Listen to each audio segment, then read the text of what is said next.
Yo guys, Creatures here. I hope you're all well.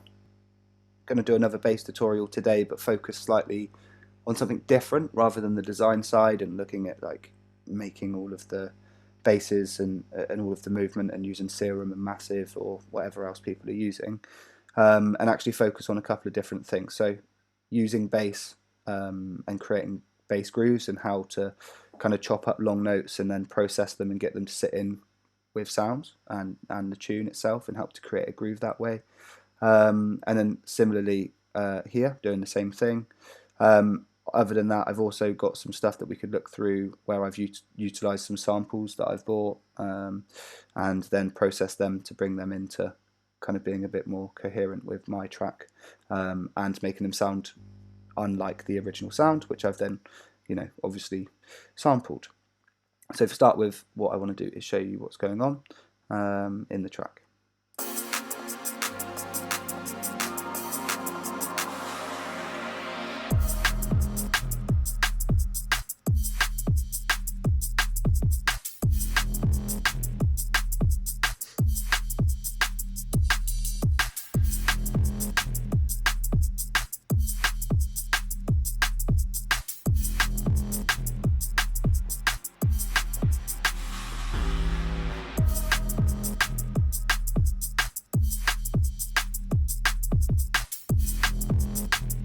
So quite simple, but it's actually a project that I'm working on at the moment, so it is a work in progress.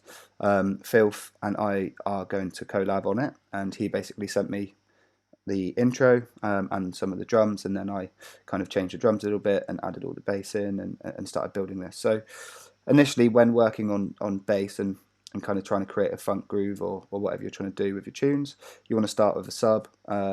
So that's it. Kind of initially sounded like this, which actually sounds quite alright considering it's just sub bass.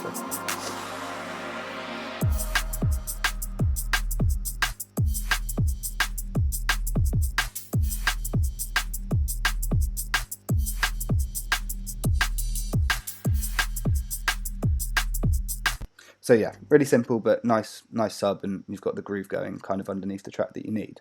That is in E. So after seeing that, I wanted to then keep everything in the same sort of key. So I looked for a bass which I like the tone of, that I could manipulate and kind of make some bass out of. So I found this sound in my Loop Masters pack.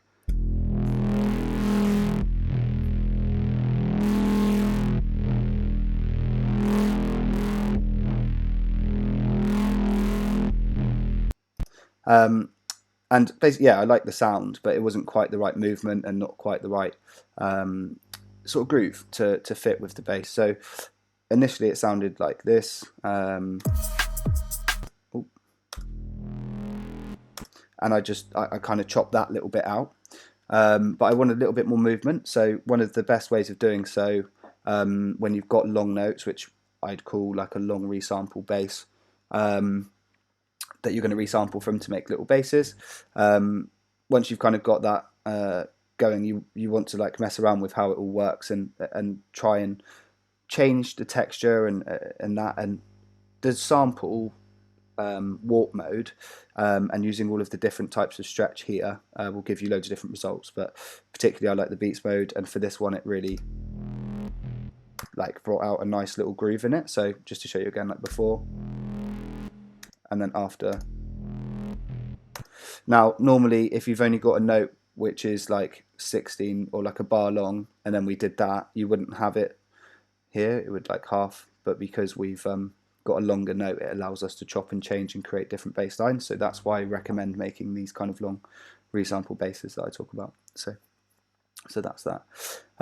Once I got the kind of movement, I wanted to accentuate it and make it sit in the track a bit more. So I used thermal, and to be honest I just flick through presets on thermal really, and then have a mix around with the two knobs and the wet dry and just see kind of where I need to put it. I will have a look at this sometimes because you've got sometimes really nice hidden sounds underneath it, and you know that if you reduce the bit amounts or whatever that you might kind of get closer to the sound that you're looking for. But with plugins like this, it's just they're a bit wild, and yeah, but they do their job really well. So it brings it out a lot more, and also adds like some phasey noise, which sounds great.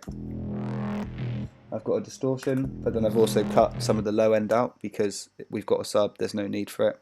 And then I've used a tremolo to basically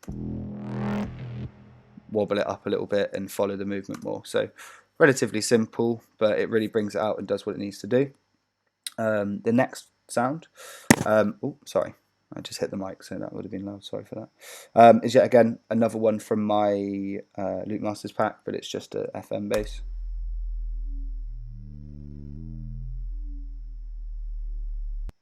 So with no processing on, it sounds a bit crap. And yet again, I've just chopped out a nice little bit that I liked. I don't think I've done much with the beats and stuff here, no, nothing at all. So just put some reverb on it with an EQ here, which basically that just boosts certain frequencies, because then when I distort it, they will come out more. Sounds great. But like if I take this off now, it's flatter, whereas obviously boosting specific harmonics and then driving into them is how you can create some nice noise and some nice like real resonant harmonics there. It sounds like a really cool 808. So that's a cool sound. So yeah, it's relatively simple work, but it's just about looking at how you can create the groove. So they're all in the same key and they're all just going to kind of fill in some gaps. So if I want to look at the sub bass and look at the movement, I've got the first one basically follows the same movement as that, and then we let the sub weight carry itself. And then we've got this just to kind of end the phrase, but there's not a lot going on and it's quite simple. So I'll show you now that you've kind of seen the split down and I've added the processing, how the bass might sound.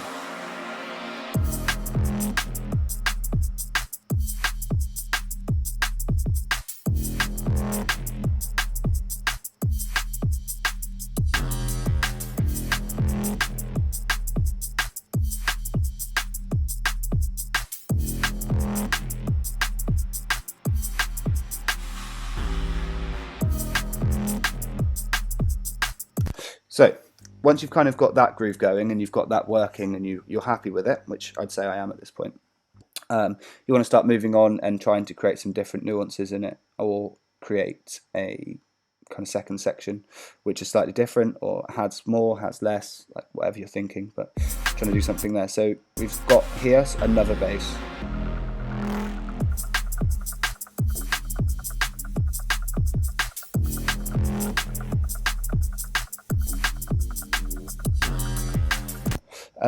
Which sounds crap once you've got everything like turned off now. No offense to the Joe and Stone boys, because it's obviously a wicked sample, but yeah, you know what I mean. But it sounds pretty weak. But it's a cool sound. So initially I took the sub out and boosted some frequencies in a weird way that I liked, and then added some more top end into it, which I don't know, probably shouldn't do, but it does work. Some density. I wanted to normalize it and make sure it was the right volume. And then add another thermal, not another one, but a thermal, and yet again I think it will just be on here doing its own thing, not really listening to me. It's not doing anything. Okay, let's get it to do something. So shadow bass is a good one, I think. So it's a bit much, so we'll bring the drive down, bring this over, the space down a bit because it's a bit much. That's much better.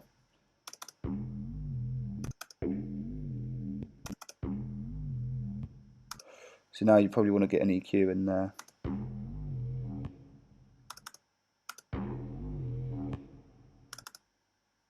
And bring some more of that top end back. So like with bass, it's a different story. You can do whatever you want.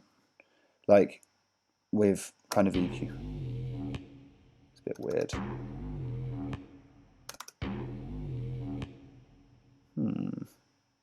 It sounds cool, but it is a bit weird, but that's better.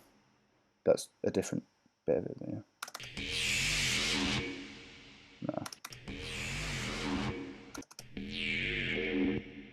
Yeah, it's making it sound a bit weird, so we'll leave it.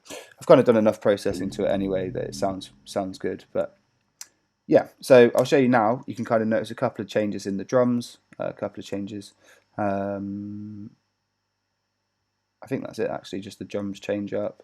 There's another stab thing that comes in, and then these new basses. So you'll kind of notice the change up.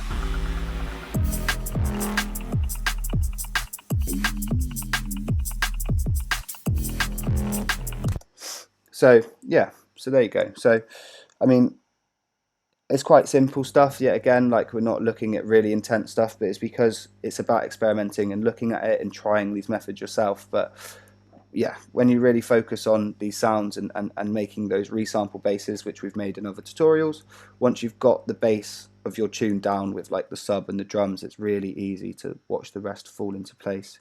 If you've got well kept samples of your own in folders that are keyed up, that know what they're looking at and doing the right sort of things, and I don't know, make your life as easy as possible, and it will work back with you. You know, like with me having all the intro stuff here, like with just these 3 bits of bass, a couple of bits of percussion, like I can write the full tune now, and you don't need a million elements. You've just got to utilize your space and then make sure that everything pops. So yeah, I hope that it's helpful. So big ups, guys. Catch you soon.